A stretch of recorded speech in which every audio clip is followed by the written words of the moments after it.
Hello guys, Shreya झुडगे चॅनलमध्ये तुमचं सर्वांचं स्वागत आहे. मी आज तुमच्यासोबत छानपैकी ब्रेड पकोडा ही रेसिपी ट्राय करणार आहे. तुम्हाला जर माझी रेसिपी आवडली तर नक्की एकदा घरी ट्राय करून बघाल आणि मला नक्की सांगाल की कशी झाली आहे तर. आणि व्हिडिओ आवडल्यास लाईक, शेअर आणि सबस्क्राईब नक्की कराल. आणि चला तर आता आपण ब्रेड पकोडाला स्टार्ट. ब्रेड पकोड्यासाठी हिरवी चटणी करून घेऊया. त्यासाठी मी इथे सांबार घेते अगोदर. त्यानंतर 2-3 मिरची घेते. त्यानंतर 2-3 लसणाच्या काड्या घेते. आणि नंतर थोडंसं आलं. त्यानंतर इथे मी गोडनिंबाचा पाला घेऊन घेते थोडासा. नंतर थोडंसं दही घेते. आणि ते थोडीशी जिरं वापरते मी. आणि याला मी मिक्सरमधून काढून घेते बाहेर. तर आता हे सर्व मिक्स झालेलं आहे. त्यानंतर यामध्ये थोडंसं मीठ. आपण ब्रेड पकोड्यासाठी वरचं जे कोटिंग असते ते करून घेऊया. त्यासाठी इथे आपण 1 कप मी इथे बेसन घेतलेलं आहे. त्यानंतर थोडीशी हळद घ्यायची. थोडीशी हळद घेतली मी. नंतर मग आपण मीठ घेऊन घ्यायचं. इथे मी थोडंसं मीठ घेते. आणि नंतर मग यामध्ये थोडं पाणी टाकत जायचं. असं आपल्याला पाहिजे. हे पूर्ण मिक्स झालं आहे. तर आता याला आपण 10 मिनिट तसंच राहू देऊया. त्यानंतर आता आपण सगळ्यात अगोदर भाजी करून घेऊया. आपण सर्वात अगोदर गॅस लावून त्यावर कढई ठेवून देऊ. कढईला थोडंसं तापून द्यायचं. नंतर त्यामध्ये तेल घालायचं थोडंसं. आपण जिरं घालून घेतलं आहे. ते जिरं चांगलं तडतडलं आहे. आता आपण याच्यामध्ये कांदा घालायचा.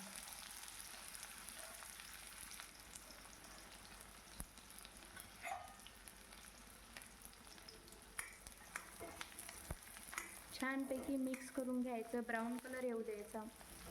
नंतरच त्यामध्ये आपण बाकीचे मसाले वगैरे घालायचे. ते थोडंसं ब्राऊन झालेलं आहे. त्यामध्ये मी यामध्ये थोडीशी हळद घालते. नंतर मी तिखट वापरते. थोडंसं जेवढं तुम्हाला हवं आहे तेवढं तिखट घालायचं.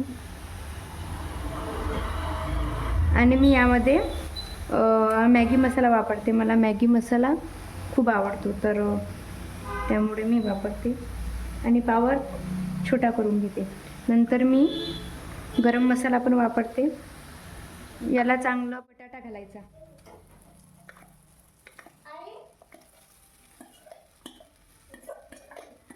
ते आता थोडासा सांबार टाकून देते. नंतर याला पूर्णपणे थंड होऊ द्यायचं. 6 ब्रेडचे स्लाइस घेतले आहे. आणि मी तुम्हाला सर्वात अगोदर 2 करून. इथे आपण एका स्लाइसला आपण थोडीशी हिरवी चटणी लावून घेऊ. आणि दुसऱ्याला टोमॅटो केचप लावायचं. टोमॅटो सॉस पण लावू शकता. मी टोमॅटो केचप लावते.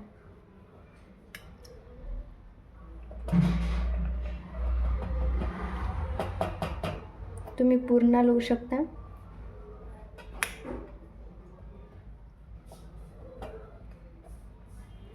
मी जास्त नाही यूज करत.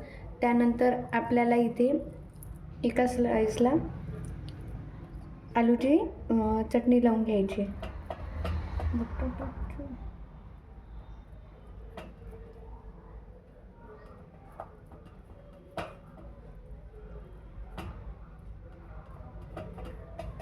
त्यानंतर हे यावर ठेवून द्यायचं आणि त्याला नंतर कट करायचं. चांगलं त्याला प्रेस करून घ्यायचं. चांगलं सेट होऊ द्यायचं त्याला. त्यानंतर आपण त्याला कट करून घेऊ. चाकूने कट करायचं. तुम्ही असं उभं पण कट करू शकता. मी याला आडवं कट करते, म्हणजे याचा आपल्याला त्रिकोणी भाग भेटेल असं.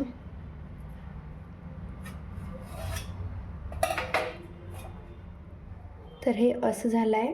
मी तुम्हाला आता फ्राय करून. आपण सर्वात अगोदर ह्या ब्रेडला बेसनमध्ये असं चांगलं सेट करून घ्यायचं. त्याला यामध्ये सोडून द्यायचं.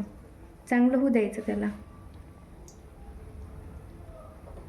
पावर पूर्ण वाढून द्यायचा, नाहीतर ते तेल जे आहे ना ते थंड होऊन जाते लवकरच.